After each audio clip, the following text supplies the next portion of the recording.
আসসালামু আলাইকুম। কেমন আছেন সবাই? তীরতরিতের লেকচার 4-এ সবাইকে স্বাগতম। তো আমরা কোনো কথা না বলে ক্লাসটা শুরু করে দিচ্ছি। আর এই ক্লাসটা কোনো এডিট করব না। এডিট ছাড়াই এটা মূলত আপলোড করে দিব। আমি একটু ব্যস্ত আছি এই জন্য। তো শুরু করা যাক। আচ্ছা, এটা কথাবার্তা না বলি। দেখো, প্রথমত একটি তড়িৎ দ্বিমেরুর লম্বের দৈর্ঘ্যের লম্ব সমাদ্বিখণ্ডকের উপর অবস্থিত কোনো বিন্দুতে তড়িৎ প্রাবল্যের রাশিমালাটা আমরা বের করা যাক। তো তড়িৎ দ্বিমেরু বলতে কি বোঝানো হয় এটা আমরা মোটামুটি সবাই বুঝি জানি। তড়িৎ দ্বিমেরু বলতে বোঝানো হয় যে আমাদের যদি অল্প দূরত্বে আমাদের সমান এবং বিপরীতমুখী আমাদের আধান অল্প দূরত্বে অবস্থান করে তাকে আমরা তড়িৎ দ্বিমেরু বলে থাকি। তো যেমন ধরলাম এইখানে আমাদের যে একটা মাইনাস কিউ চার্জ আছে, আর এইখানে আমার একটা প্লাস কিউ চার্জ, এবং তারা খুবই অল্প দূরত্বে অবস্থান করছে, তারা হচ্ছে তড়িৎ দ্বিমেরু। এখন এইটা হচ্ছে তড়িৎ দ্বিমেরু অক্ষ, এই সাদা দাগ যেটা, তাদের মাঝখানের পয়েন্টটা যদি হয় আমাদের ও বিন্দু, আর বইয়ে যেভাবে উল্লেখ করা হয়েছে যে মাইনাস কিউ থেকে ও বিন্দু দূরত্ব এল, ও থেকে প্লাস কিউ বিন্দু দূরত্ব মানে প্লাস কিউ চার্জের দূরত্ব হচ্ছে এল। তো সেক্ষেত্রে তড়িৎ দ্বিমেরুতে থাকা এই দুইটা যে চার্জ আছে এই চার্জের দূরত্ব 12 ধরা হয়েছে, বইয়ের ভাষায় আমি বললাম। এখন লম্ব সমাদ্বিখণ্ডক বলতে কি বোঝানো হয়? লম্ব সমাদ্বিখণ্ডক বলতে বোঝানো হয় এমন একটা লম্ব যেটা তড়িৎ দ্বিমেরু অক্ষকে সমান দুইটা ভাগে ভাগ করে। তো কোন লম্ব হতে পারে? মাঝখানের বিন্দু ও বিন্দু থেকে যদি আমি একটা লম্ব ড্র করি, সেটা হবে আমাদের লম্ব সমাদ্বিখণ্ডক, কারণ এইটা তড়িৎ দ্বিমেরু অক্ষকে সমান দুইটা ভাগে ভাগ করে ফেলে। তো এটা কিন্তু একটা ত্রিভুজের মতো হয়। আমি যদি একটু ড্র করি, ভাগ করে ফেলতেছি, দরকার আছে এই জন্য। ব্যাপারটা কি ঘটে যে আমাদের বলছে এখানে তড়িৎ প্রাবল্যের রাশিমালা। তড়িৎ প্রাবল্য বলতে কি বোঝানো হয়? যদি এই বিন্দুটা হয় পি বিন্দু, এই পি বিন্দুতে আমি মনে মনে +1 কুলম্ব আধান আছে ধরে নিব। তো +1 কুলম্ব আধান রাখার ফলে মানে পি একটা বিন্দুতে, অসীম থেকে তৈরি ক্ষেত্রে কোনো একটা বিন্দু পি বিন্দুতে +1 কুলম্ব আধান রাখার ফলে এটি যেদিকে বল অনুভব করে সেটাই হচ্ছে আমাদের তড়িৎ ক্ষেত্রের প্রাবল্য বা তড়িৎ প্রাবল্য। তো +1 কুলম্ব আধান যদি পি বিন্দুতে রাখা হয়, এটা কোন দিকে বল অনুভব করবে? দেখা যাবে এইটা যেদিকে বল অনুভব করবে সেটা কোন দিকে? দেখা যাবে যে এটা যেহেতু মাইনাস, এইটা প্লাস, প্লাসে মাইনাসে মানে দুই বিপরীতধর্মী আধান আছে, রাইট? বিপরীতধর্মী আধান হলে এটা কোন দিকে বল অনুভব করবে? অবশ্যই আকর্ষণধর্মী বল, অর্থাৎ এই দিক বরাবর একটা আকর্ষণধর্মী বল অনুভব করবে। তো আমি যদি এইটা আমি অ্যারো সাইন দিয়ে একটু দেখাতে হবে, অ্যারো সাইন, ইয়েস, এই দিক বরাবর সে একটা আকর্ষণধর্মী বল অনুভব করবে। তো সেই আকর্ষণধর্মী বলকে আমি বললাম এইটা হচ্ছে আমাদের E1। এখন প্লাস কিউ এর ক্ষেত্রে চিন্তা করা যাক। তো প্লাস কিউ এর ক্ষেত্রে কি ব্যাপারটা ঘটে? প্লাস কিউ এর ক্ষেত্রে দেখা যায় যে প্লাস কিউ চার্জের জন্য পি বিন্দুতে আমি +1 কুলম্ব আধান রাখছি। প্লাস কিউ +1 অবশ্যই বিপরীতধর্মী আধান। বিপরীতধর্মী আধান হলে এটা কি ধরনের বল অনুভব করবে? অবশ্যই দেখা যাবে বিকর্ষণধর্মী বল। তো বিকর্ষণধর্মী বলের জন্য প্রাবল্যটা হচ্ছে E2, রাইট? তো বিকর্ষণধর্মী বলটা কোন দিকে? দেখা যাবে এইটা, এই রকম কোন একটা দিকে আমাদের বিকর্ষণধর্মী বলটা আছে, রাইট? আমি একটু দেখা যাবে যে এইরকম, সরি, এইরকম কোন একটা দিক বরাবর বিকর্ষণধর্মী বলটা অনুভব করবে। তো সেটাকে আমি বললাম যে E2। E1 এবং E2 আমরা পেয়ে গেছি।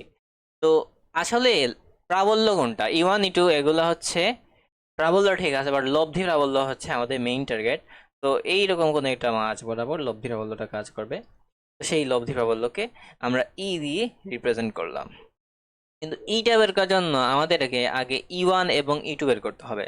তো সেক্ষেত্রে আমি আরেকটা কথা বলে দিই, এ পি বিন্দু থেকে ও বিন্দুর মধ্যবর্তী দূরত্ব স্মলার। ওকে, এখন প্রথমত E1 যদি বের করি, E1 ইকুয়ালস টু কি ছিল? প্রাবল্য মানে হচ্ছে 1/4πε0 ইন্টু কিউ। কিউ কেন? যে আধানটা আছে এখানে মাইনাস আছে, মাইনাস কি দিব? অ্যাকচুয়ালি মাইনাস চাইলে দিতে পারি, মাইনাস চাইলে আনসারটা মাইনাসে আসবে।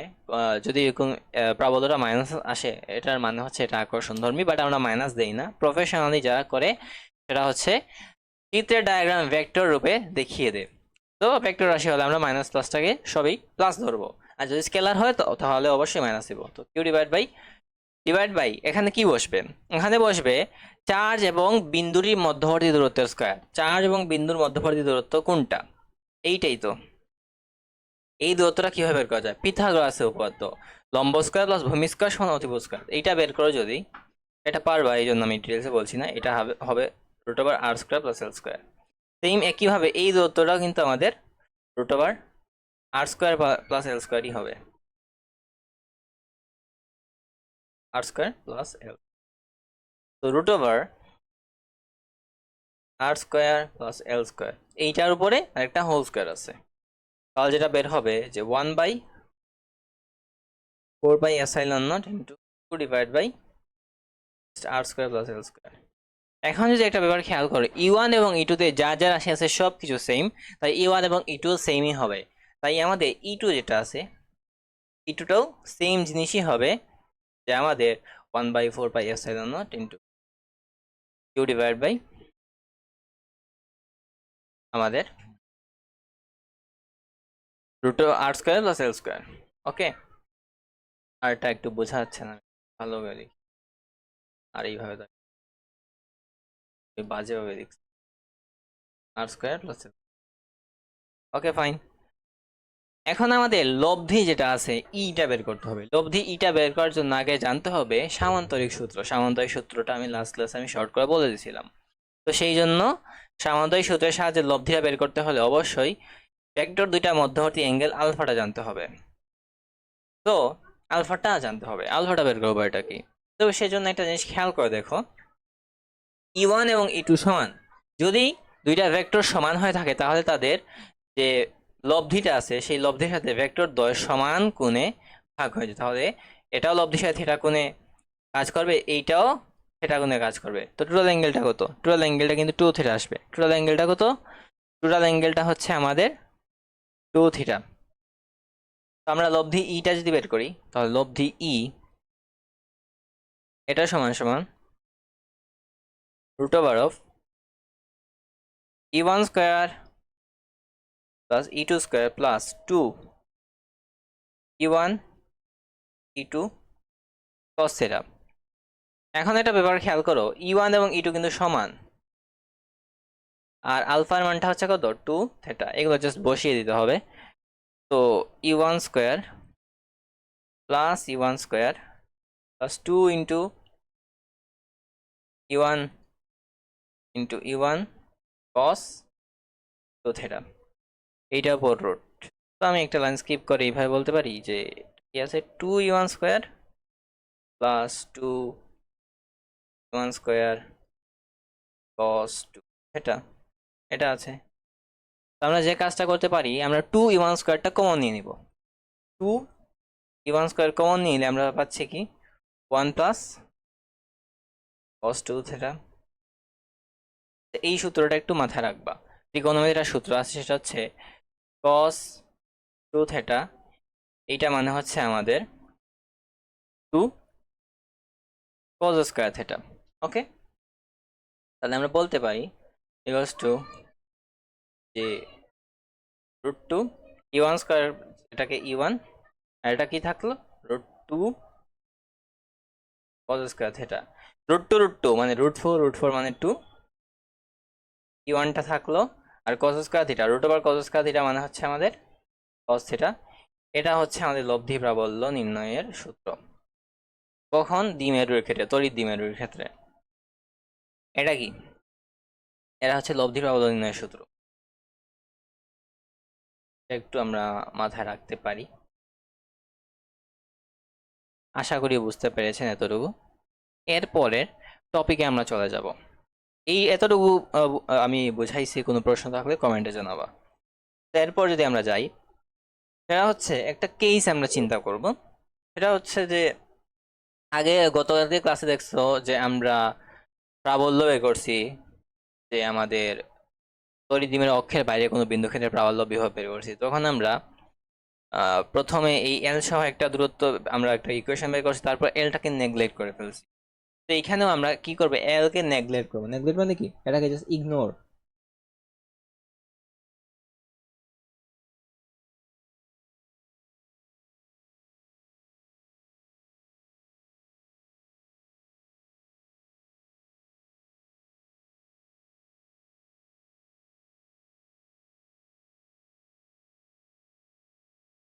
আমরা এলটাকে জাস্ট ইগনোর করে ফেলবো। তো সেই রকম একটা কেস।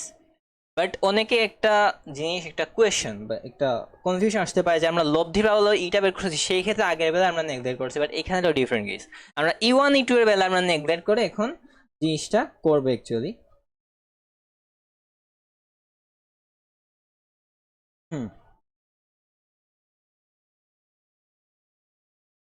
এবং এটা খুবই গুরুত্বপূর্ণ কেস, তাই সবাই একটু মনোযোগ দেবেন, খুবই খুবই গুরুত্বপূর্ণ।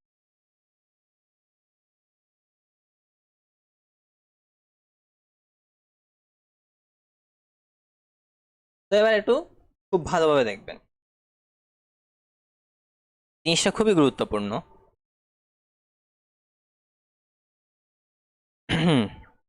তো আমরা দেখো লব্ধি বাহুল্যটা কি বের করছি, 2E1 cos থিটা। এই সেম জিনিসটা আমরা একটু এইখানে একটু বসাবো, বুঝতে পারতেছো?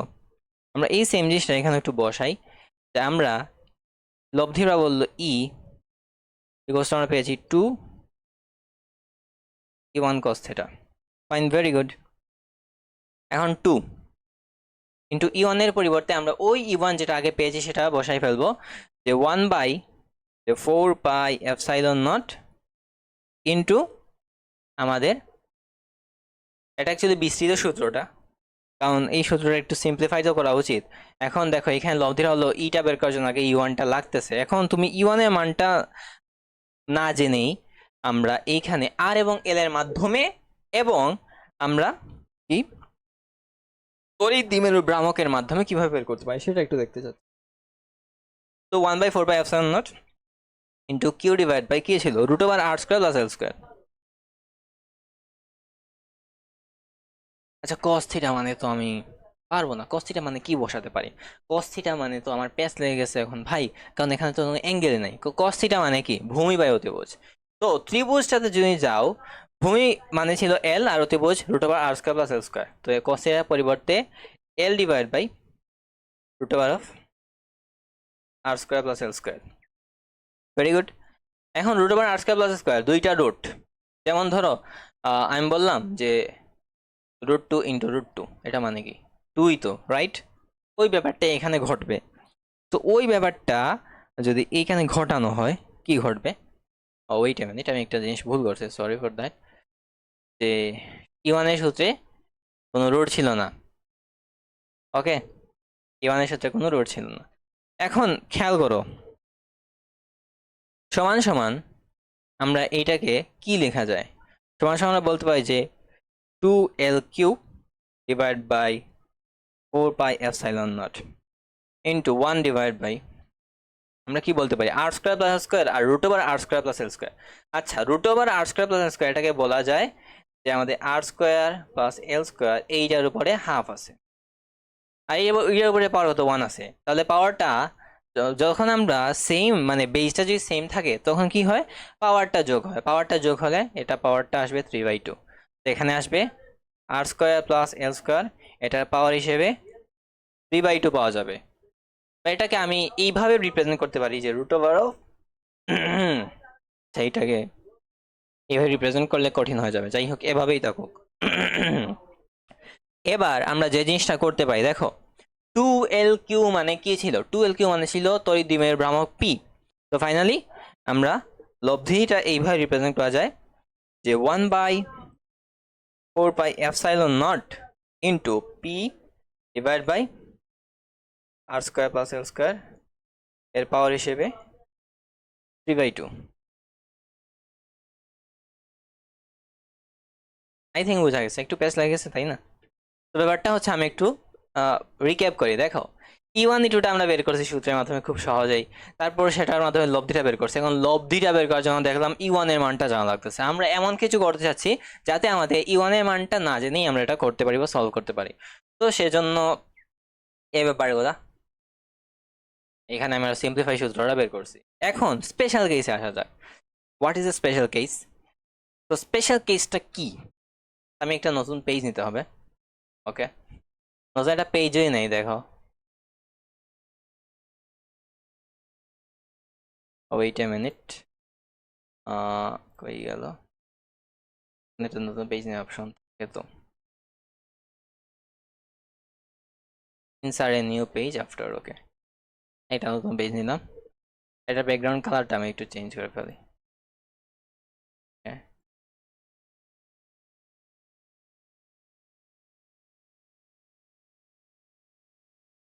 আমি এইটা দিলাম, ওকে এটা থাকুক। এবার দেখো স্পেশাল কেসটা হচ্ছে যে তোমার কাছে তো সবসময় এরকম থাকবে না, এল এর মানটা থাকবে না, এল এর মানটা কই পাবা? তো সেই জন্য স্পেশাল কেস যেটা হচ্ছে, তুমি এই নিচে ভগ্নাংশটা কি ছিল, নিচে ছিল যে আর স্কোয়ার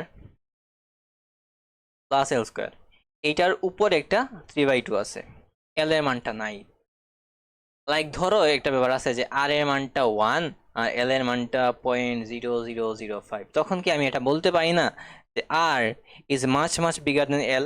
যে এলটা যদি আর থেকে আর এর তুলনায় খুবই নগণ্য হয়, তখন আমি এলটাকে নেগলেক্ট করতে পারি বা ইগনোর করতে পারি, যেটা আগের কেসেও ছিল। তো আমি সেই নেগলেক্ট বা ইগনোর যদি করি, সেটাকে আমি এইভাবে বলতে পারি যে এল ইজ টেন্স টু জিরো, এটা জিরোর খুবই কাছাকাছি একটা ভ্যালু, তো এটাকে জিরো ধরেই নিব। ফিজিক্সে এইরকম করা হয়। তো সেই রকম করলে ই ইকুয়ালস টু আমরা যেটা বসাতে পারি যে 1/4πε0 ইন্টু পি ডিভাইড বাই, তো এল স্কোয়ারটা বাদ দিয়েছি, তো আর স্কোয়ার উপরে 3/2। তাহলে আমরা ফাইনালি আমরা ই সমান যেটা পাবো, দেখো এই টু কাটা চলে যায়, তো ইকুয়ালস টু আমরা বসাতে পারি 1/4πε0 into P divide by r cube. এই সূত্রটা অনেক কাজে আসবে তোমাদের, এই সূত্রটা অনেক কাজে আসবে। ওকে, আই থিঙ্ক বোঝা গেছে, খুবই সহজ একটা জিনিস, একদম ইজি একটা জিনিস। আই থিঙ্ক কনসেপ্টটা ক্লিয়ার হয়েছে।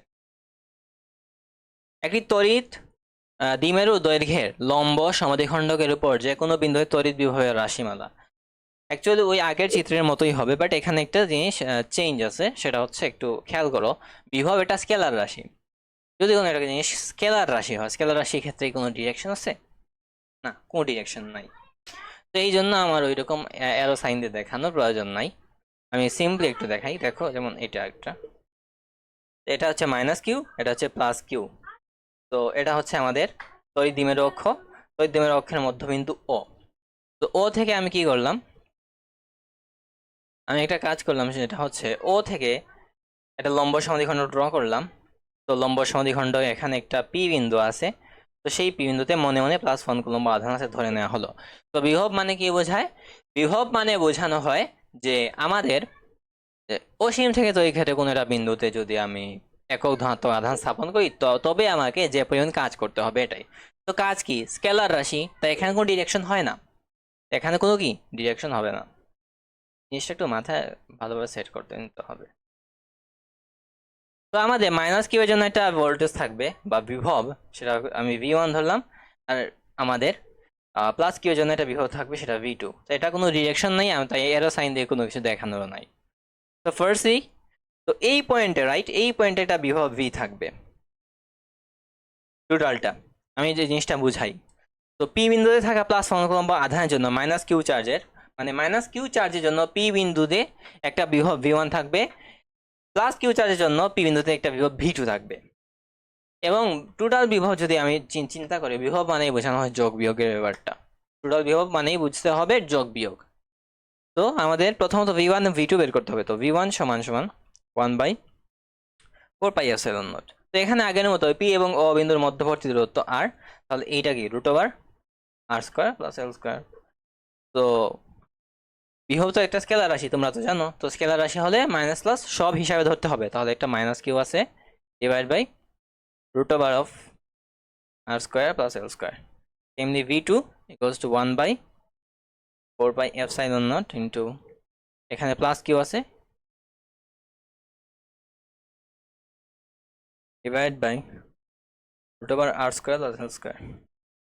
তো total voltage V equals to V1 + V2।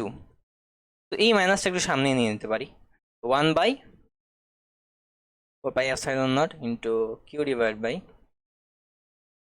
√r² + l² plus 1/4πε0 divide by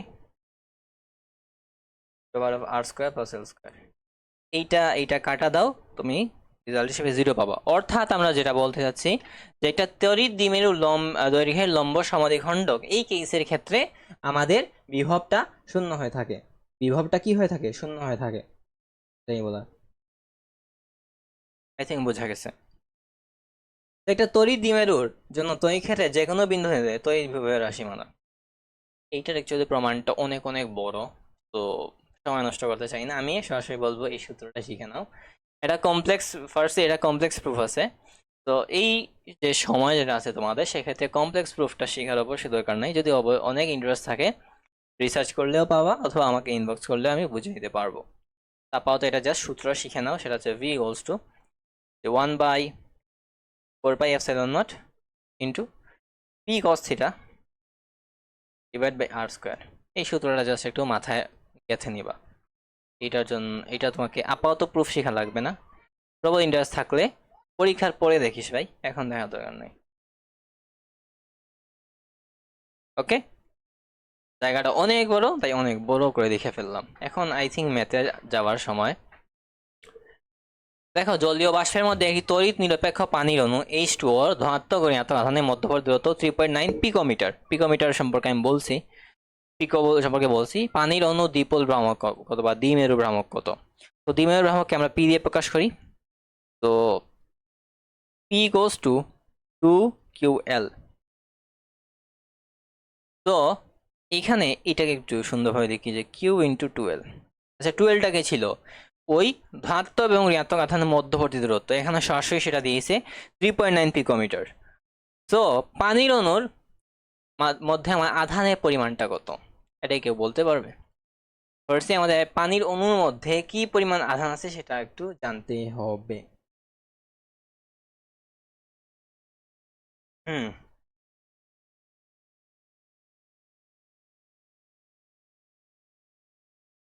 প্রথমত বলছে তড়িৎ নিরপেক্ষ পানির অণু। তো তড়িৎ নিরপেক্ষ, এই জন্য এখানে কোনটা চার্জ মানে আমরা বুঝতে হবে 1.6 ইন্টু 10⁻19। তো কিউ এর মান 1.6 ইন্টু 10⁻19, আর 12টা হচ্ছে 3.9 পিকোমিটার। পিকো, সেন্টো, হেক্টো, সরি, পিকো, মিলি, মাইক্রো এইসব নিয়ে বলছিলাম। তো পিকো মানেই বুঝতে হবে এটার সাথে 10⁻12 গুণ করে ফেলতে হবে। এটার সাথে 10⁻12 যদি গুণ করে ফেলো, তাহলে কি আসতেছে? এটা যদি ক্যালকুলেশন করি একটু, তাহলে আসবে যে 6.24, 6.24 ইন্টু 10⁻31, এটা হচ্ছে আনসার। তো তোমরা কি বলতে পারো যে আমাদের দ্বিমেরু ভ্রামক এর এককটা কি? এটা এককটা হচ্ছে কুলম্ব মিটার। এটা সেন্টিমিটার না, কুলম্ব মিটার লেখার ক্ষেত্রে সিটা বড় হাতের, এমটা ছোট হাতের হয়ে থাকে। এরপর 12 সেন্টিমিটার বাহু বিশিষ্ট একটি সমবাহু ত্রিভুজের শীর্ষ এ, বি ও সিতে এরকম তিনটা চার্জ রাখা হইল। এদের তুল্য দ্বিমেরু ভ্রামকের মানটা নির্ণয় করতে হবে। ফার্স্টে আমরা একটা ট্রায়াঙ্গেল একটু ড্র করি। তারপর আমাদের যেটা বলা হলো যে এটা একটা কি ধরনের বাহু? সমবাহু ত্রিভুজ। তো এটা এ বিন্দু, এটা বি বিন্দু, এটা সি বিন্দু। তো প্রতিটা বাহুর দৈর্ঘ্য 12 সেন্টিমিটার। আর এই এর বিন্দুতে আছে +2 ন্যানোকুলম, এইটাতে আছে -2 ন্যানোকুলম, আর এইটাতে আছে +2 ন্যানোকুলম। আচ্ছা, তুল্য দ্বিমেরু ভ্রামক হওয়ার শর্তটা কি? শর্তটা হচ্ছে আমাদের পাশাপাশি সমান এবং বিপরীতধর্মী আধান হতে পারে। তো এ এবং বি বিন্দুর মধ্যে থাকা পসিবল, বি এবং সিতে থাকা পসিবল না, এবং এ এবং সিতেও থাকা পসিবল না। তাই আমাদের এ এবং বি বিন্দুর মধ্যে যে তড়িৎ দ্বিমেরু ভ্রামক আছে সেটাই আমাদের বের করতে হবে, আর কোনোটা বের করা লাগবে না। তো সেটা হচ্ছে আমাদের P goes to Q into 12। আধানের মান হচ্ছে 2 ন্যানোকুলম। ন্যানো বলতে কি বোঝানো হয়? ন্যানো বলতে 10⁻⁹, যে ন্যানোকুলম মানে হচ্ছে 10⁻⁹ কুলম, এটা জানো নিশ্চয়ই। তো 10⁻⁹ ইন্টু 12 মানে আধান দুইটার মধ্যবর্তী দূরত্ব। তো সেই দূরত্বটা বলছে 12 সেন্টিমিটার। তো সেন্টিমিটার থেকে মিটার নেওয়ার জন্য 100 দ্বারা ভাগ অথবা 10⁻⁻2 দিয়ে গুণ করতে হয়। তো এটা জাস্ট ক্যালকুলেশন করে ফেলতে হবে। এখন আমরা যদি এইটা ক্যালকুলেশন করা হয়, তাহলে আমরা যেটা পাবো সেটা হচ্ছে 4 ইন্টু 10⁻11 কুলম্ব মিটার। এরপরে যাওয়া যাক।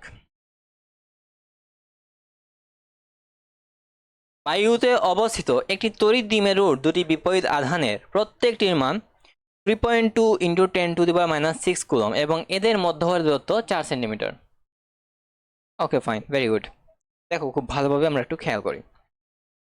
বাতাসের মধ্যে অবস্থিত একটা তড়িৎ দ্বিমেরু আছে, যেখানে বিপরীতধর্মী দুইটা আধান আছে, প্রতিটার মান এত এবং এদের মধ্যবর্তী দূরত্ব দেয়া আছে। আচ্ছা, এখন তড়িৎ দ্বিমেরুর অক্ষের উপর এর মধ্যবিন্দু থেকে একটা পয়েন্ট আছে 5 মিটার দূরে। তো ওই পয়েন্টে ঘেটে তড়িৎ প্রাবল্যের মানটা নির্ণয় করতে হবে। তো প্রথমত এটা ত্রিভুজ আঁকা লাগবে। তো ত্রিভুজ যদি একটা আমরা আঁকি, দেখো এইখানে আছে -3.2 ইন্টু 10⁻⁻6 কুলম। তো এইটাকে আমরা একটু সুন্দরভাবে লিখতে পাই যে এই যে 3.2 ইন্টু 10⁻⁻6 কুলম, রাইট? এটা হচ্ছে আধানের মান। এটাকে আমরা চাইলে 3.2 মাইক্রোকুলম লিখতে পারি, চাইলে এটা সম্ভব। এটা অ্যাকচুয়ালি এখানে জায়গা করার জন্য, কিন্তু আমরা ম্যাথ করার সময় অবশ্যই মাইক্রোকুলম ইউজ করবো না, আমাকে এসআই একক কুলম্বে নিয়ে যেতে হবে, বুঝতে পারছো? তো তাহলে এটা হচ্ছে +3.2 মাইক্রো কুলম। এখন যেটা বলা হলো, আগে থেকে আমি ত্রিভুজ ড্র করার কারণ হচ্ছে আমরা জানি এটা ত্রিভুজই হবে। তো এখানে ঠিক মাঝখানে পয়েন্ট হচ্ছে ও। তো এই ও বিন্দু থেকে খেয়াল করো, এই যে বিন্দু আছে ও বিন্দু, এই ও বিন্দু থেকে আমাদের এটা লম্ব সমদ্বিখণ্ডক ড্র করা হলো। আমরা কি করছি, এই যে ও বিন্দুটা আছে, ও বিন্দু থেকে একটা লম্ব সমদ্বিখণ্ডক ড্র করলাম, আর এই পয়েন্টটার নাম হচ্ছে পি বিন্দু। তাহলে ধরে নিলাম এখানে মনে মনে +1 কুলম্ব আধান আছে। তো এটাকে কি বলতাম আমরা? এটাকে আমরা পরক আধান বলে থাকি। এটা ইংরেজি একটা টার্ম আছে, টেস্ট চার্জ। আরেকটা ব্যাপার, এই আধান দুইটা মধ্যবর্তী দূরত্ব 4 সেন্টিমিটার। আবার এইটা কত দূরে? 5 মিটার দূরে, মানে এই লম্ব সমদ্বিখণ্ডক ও বিন্দু থেকে 5 মিটার দূরে আছে, মানে পি বিন্দুটা। তো তড়িৎ প্রাবল্যের মানটা নির্ণয় করতে হবে। তো এই ক্ষেত্রে E1 E2 দিয়ে ক্যালকুলেশন করা হ্যানতেন। দেখো এখানে -3.2 আছে, তাই তো? তো এই -3.2 আর এখানে পজিটিভ, তো এখানে আকর্ষণধর্মী একটা প্রাবল্য থাকবে। আবার অন্যটার ক্ষেত্রে বিকর্ষণধর্মী, কারণ পজিটিভ মানে সমধর্মী আধান। তো এটাকে তুমি তখন E1 ধরতে পারো, এটাকে তুমি E2 ধরতে পারো, তাদের লব্ধিটা এই বরাবর কাজ করবে। যদি এইটার দরকার নাই, কারণ এইটা আমরা E1 E2 দিয়ে ক্যালকুলেশন করার প্রয়োজন নেই, এটা আমরা সরাসরি করতে পারি। সরাসরি বের করার উপায়টা কি? সূত্র। তো সূত্রটা কি ছিল? সূত্রটা একটু যদি তুমি দেখি, আমি পেছনে পেজে গিয়ে, ও পেছনে পেজে গিয়ে যদি আমি একটু সূত্রগুলো দেখি, আজকের ক্লাসে এইটার সূত্র নেই স্লাইডে, গত আগের ক্লাসে ছিল। তো আমি মুখস্থই বসাই, তোমাদের আশা করি মনে আছে, কারণ এই সূত্রগুলা কিন্তু মনে রাখতে হবে। সূত্রগুলো যদি মনে থাকে না, তাহলে ম্যাথ করতেই পারবে না। সূত্রগুলো যদি মনে থাকে না, ম্যাথ করতেই পারবে না। তো সূত্রটা কি ছিল লব্ধি নির্ণয়ের ক্ষেত্রে? সেটা ছিল আমাদের এই যে 1/4πε0 ইন্টু P/r² + L²। এইটার উপরে পাওয়ার হিসেবে 3/2 থাকবে, এইটার উপর পাওয়ার হিসেবে 3/2 থাকবে। এবার খেয়াল করো, এই টোটালটার মান হচ্ছে 9 ইন্টু 10⁹ ইন্টু পি মানে হচ্ছে তড়িৎ দ্বিমেরু ভ্রামক, মানে কিউ ইন্টু 12। তো কিউ ইন্টু 12 মানে হচ্ছে মধ্যবর্তী দূরত্ব, সেটা 4 সেন্টিমিটার। তো আধানটা কত? আধানটা হচ্ছে 3.2 ইন্টু 10⁻⁻6, এক লাইন স্কিপ করলাম, ইন্টু 12, মধ্যবর্তী দূরত্ব 4 সেন্টিমিটার। তো সেন্টিমিটার থেকে মিটার নেওয়ার জন্য 10⁻²² দিয়ে গুণ, তো ডিভাইড বাই r² + L²। তো দেখো আর এর মানটা কত? 5 metre, 5 metre, right? 5² plus L এর মান 4 ইন্টু 10⁻²। আচ্ছা, 4 সেন্টিমিটারকে আমরা চাইলে 0.04 বলতে পারি। তো এইটার স্কোয়ার, এই টোটালটার উপরে 3/2 আছে। এখন আমরা যদি এইটা এখন ক্যালকুলেশন করি, তাহলে আনসারটা পেয়ে যাব। এখন আমরা যদি এইটা ক্যালকুলেশন করলে কি এটা পেয়ে যাব? এখন তোমরা যে জিনিসটা খেয়াল করবা যে আনসার হিসেবে এটা যদি ক্যালকুলেশন করা হয় যেটা পাওয়া যাবে সেটা হচ্ছে আমাদের 9.2 ইন্টু 10⁶, আর প্রাবল্যের একক নিউটন পার কুলম্ব, এটা বের হবে। ওকে, আই থিঙ্ক বোঝা গেছে এই জিনিসটা। এবার নেক্সটে যাওয়া যাক। ধারক, নতুন একটা কনসেপ্টের সাথে পরিচয়, সেটা হচ্ছে ধারক। তো ধারক বলতে কি বোঝানো হয়? ধারক বলতে সহজ ভাষায় বোঝানো হয় যে জিনিসটা চার্জ ধারণ করতে পারে সেটাকেই ধারক বলে থাকি।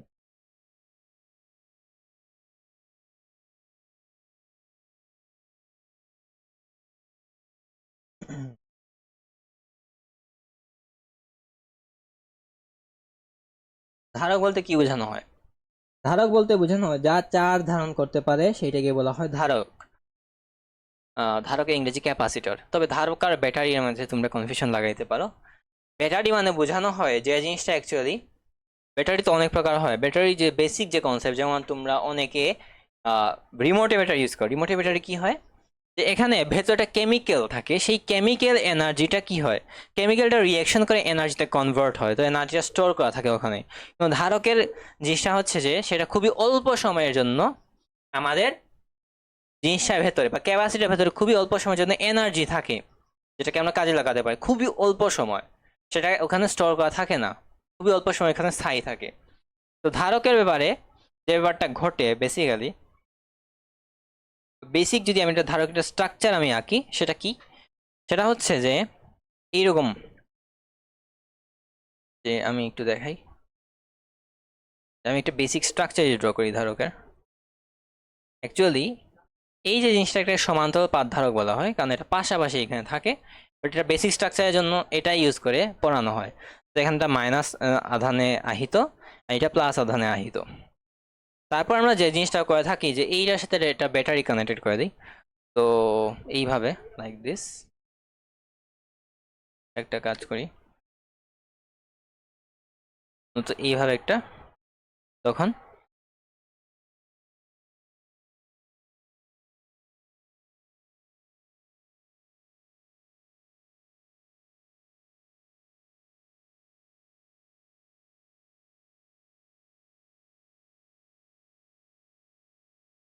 ওকে,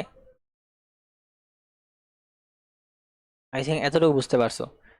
এরকম একটা ব্যাটারি কানেক্টেড করে দেওয়া হয়। তো মাথায় রাখতে হবে যে প্রান্তটা উঁচু সেটা প্লাস, এটা মাইনাস, তো এটা ভি। এটা তুমি চাইলে উল্টাও আঁকতে পারো, নো প্রবলেম, এটার কোনো সমস্যা নেই।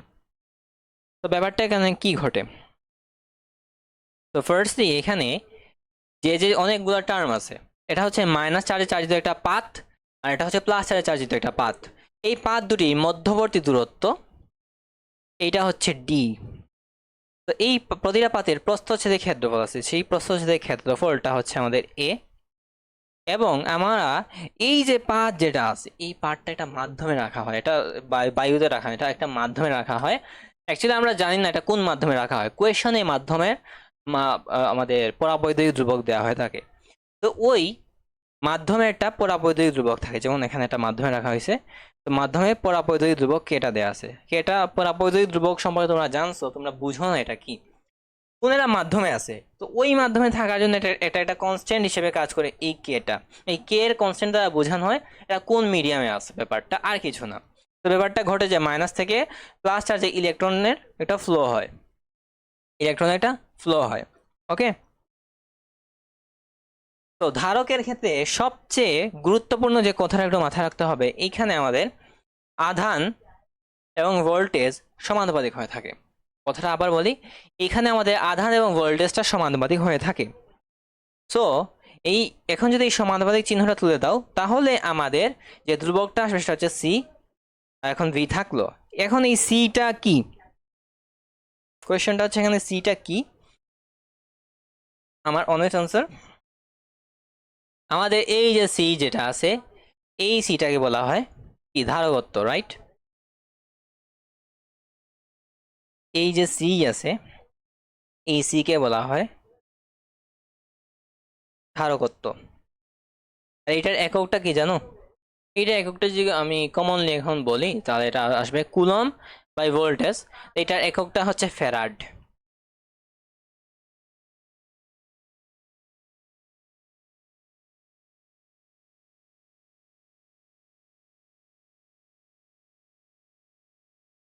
এই ফ্যারাডটাকে আমরা এফ দিয়ে প্রকাশ করে থাকি, বুঝতে পারছো? এই ফ্যারাডটাকে আমরা মূলত এফ দিয়ে প্রকাশ করে থাকি। ওকে, তো 1 ফ্যারাড বলতে মূলত কি বোঝানো হয়? 1 ফ্যারাডটা তুমি এইভাবে এক্সপ্লেন করতে পারো যে তুমি এরপর লাইন লিখতে পারো C equals to Q by V. তো 1 ফ্যারাড বলতে বোঝানো হয় 1 কুলম্ব ডিভাইডেড 1 ভোল্টেজ। 1 ভোল্টেজ বিভব পার্থক্যে ফ্যারাডের সংজ্ঞাটা এরকম, 1 ভোল্টেজ বিভব পার্থক্যে যদি 1 কুলম্ব আধান ফ্লো হয় তাহলে সেটাকে 1 ফ্যারাড বলা হয়। ওকে, আই থিঙ্ক বুঝতে পারছো। এখন আমরা এইটা দিয়ে আমরা ধারকত্ব বের করতে পারি। আবার আরেকটা টার্ম আছে, সেটা হচ্ছে আমাদের ধারকত্ব বের করার উপায়টা হচ্ছে ওই ধারকটা কোন মাধ্যমে আছে, ওই ধারকের প্রস্থচ্ছেদের ক্ষেত্রফলটা কত, এবং ওই ধারকের আমাদের দুইটা পাতের মধ্যে দূরত্বের উপর ডিপেন্ড করে আমাদের এই ধারকত্বটা। অর্থাৎ কোন একটা ধারকের ধারকত্বটা ডিপেন্ড করে ধারকের পাত দুটির মধ্যবর্তী দূরত্বের উপর, মানে এগুলো এই যে পাত এগুলো এক একটি ধারক মূলত। তারপর এটা কোন মাধ্যমে আছে, তো কোন মাধ্যমে আছে এটার উপর, এবং পাত দুটির প্রস্থচ্ছেদের ক্ষেত্রফলের উপর। পাত দুটির সমান প্রস্থচ্ছেদের ক্ষেত্রফল বিশিষ্ট হয়ে থাকে, তো এটা নিয়ে আমারই চিন্তা করা লাগবে না। আচ্ছা, এ তো এই এর মানটা কিন্তু খুবই ছোট হয়ে থাকে, এটা মাথায় রাখতে হবে। এর মানটা কিরকম হয়ে থাকে যে এইটা মিলিমিটার লেভেলে হয়ে থাকে। ওকে, এটা কিন্তু মিলিমিটার লেভেলে হয়ে থাকে, তো এই সূত্রটা একটু মাথায় রাখতে পারো। ওকে, ফাইন। তো আমরা ক্লাস মানে পড়ানোর সময় সমান্তরাল পাত ধারক সম্পর্কে হালকা একটু বলছিলাম, ওইটা সম্পর্কে একটু বুঝে নাও। সমান্তরাল পাত ধারক মানে আগের ডায়াগ্রামটাই, মানে আমাদের দুটি ধারক বা দুটি পাত পাশাপাশি সমান্তরালই থাকতে হবে। দুটি ধারক বা দুটি পাত পাশাপাশি যদি সমান্তরালই থাকে তাহলে এটা কি বলি, সমান্তরাল পাত ধারক। তো এই জন্য এই চিত্রটা একটু আমি হুবহু কপি করে নেব। একটু আমি কি করব, copy to next page. Fine, এটা কপি করে দেওয়া হলো, তবে এটা তো দরকার নাই, এটা ডিলিট। তো সমান্তরাল পাত ধারক বলতে বোঝানো হয় এটা কি, সমান্তরাল পাত ধারক এইরকমই, দুইটা পাত পাশাপাশি সমান্তরাল থাকবে, তাতে একটা প্রস্থচ্ছেদের ক্ষেত্রফল থাকবে, তার একটা মাধ্যমে থাকবে, এইটাই। তো সমান্তরাল পাত ধারকের ক্ষেত্রে অবশ্যই কিছু সূত্র একটু মানবে, যেটা হচ্ছে ফার্স্টলি আমাদের আমরা একটু আগেই শিখছি, C equals to Q by V. Secondly আমাদের C equals to epsilon naught K A divide by D. মূলত এই সূত্রে আরো ব্রিফ একটা প্রমাণ আছে, বাট প্রমাণটা একটু দরকার নেই, এটা না জানলেও চলবে। আর থার্ডলি আমরা গত ক্লাসে এই জিনিসটা পড়ছিলাম যে আমাদের বিভব বনাম প্রাবল্যের সম্পর্কটা, ওইটাও আমরা ইউজ করতে পারি। ওকে, এবার গোলাকার ধারক ও ধারকত্ব। গোলাকার ধারক খুবই ইম্পর্টেন্ট একটা কনসেপ্ট, তো এটা একটু বুঝতে হবে। এটা আহামরি কোনো কিছু না, এটা সূত্রটা মুখস্থই মতোই। দেখো, কারণ এই সূত্রটা একটু কমপ্লেক্স, একটু খেয়াল করো। আমি একটা গোলক যদি ড্র করি, এটা একটা গোলক, ভেরি গুড। গোলকে গোলক দুই ধরনের হয়ে থাকে, মাথায় রাখতে হবে, গোলক দুই ধরনের হয়ে থাকে। একটা হচ্ছে ফাঁপা গোলক, আর একটা হচ্ছে নিরেট গোলক। ফাঁপা গোলক মানে হচ্ছে ভেতরটা একদম খালি থাকবে, আর নিরেট মানে হচ্ছে ভেতরে কিছু না কিছু থাকবে। তো স্থিতৈত মানে হচ্ছে চার্জ থাকবে। ফাঁপা গোলকের ক্ষেত্রে আমাদের কোনো চার্জ থাকে না, ভেতরে সব পৃষ্ঠে থাকে, কিন্তু নিরেট হলে আমাদের পৃষ্ঠেও থাকতে পারে ভেতরেও থাকতে পারে। কিন্তু তো আমরা ধরে নিলাম যে এখানে অনেকগুলো আধান আছে যেগুলো ছড়িয়ে ছিটিয়ে আছে। এটা এইভাবে চারিদিকে ছড়িয়ে ছিটিয়ে থাকার কারণটা হচ্ছে যে সমধর্মী আধানগুলো একে অপরকে বিকর্ষণ করে এইভাবে ছড়িয়ে যায়, দূরে সরে যায়। এই জন্য তো এই গোলকটার যদি আমাদের ব্যাসার্ধ আর হয়, তখন এর পাশাপাশি কিন্তু দেখা যাবে আমাদের এটা হচ্ছে গোলকে, মানে একটা নিরেট গোলক চিন্তা করা হলো, এটা হচ্ছে ভেতরের অবস্থা। বাইরের অবস্থাটা কিরকম, বাইরে এইরকম আরেকটা মানে লেয়ার আছে, আরেকটা লেয়ার আছে। ওই লেয়ারের ক্ষেত্রে আমরা ধরে নিচ্ছি যে মাইনাস চার্জ যেগুলো আছে, এইগুলা এই প্রথমগুলোটার পৃষ্ঠে আছে বা ফার্স্ট লেয়ারের পৃষ্ঠে আছে, সেকেন্ড লেয়ারের ভেতরেই আছে। তো মাইনাস থাকার কারণে কি হইলো, যে আমাদের এই প্লাস এবং মাইনাসের মধ্যে একটা আকর্ষণ থাকবে, এই প্লাস এবং এই মাইনাসের মধ্যে একটা আকর্ষণ থাকবে। ভেতরের লেয়ারের আমি যদি ব্যাসার্ধ R1 দিই আর বাইরেরটা যদি R2 দিই, আমি হাবি যাই প্রমাণে যাব না, এটা দরকার নাই। তো সরাসরি এইটা মাথায় রাখবা, এইটার ধারকত্ব হচ্ছে 4πε r, এটাকে বলতে পারো 4πε0 k × r, এটা মাথায় রাখলেই চলবে। এবার ধারকের সঞ্চয় শক্তির সূত্রগুলো একটু দেখা যাক। ধারকের সঞ্চয় শক্তি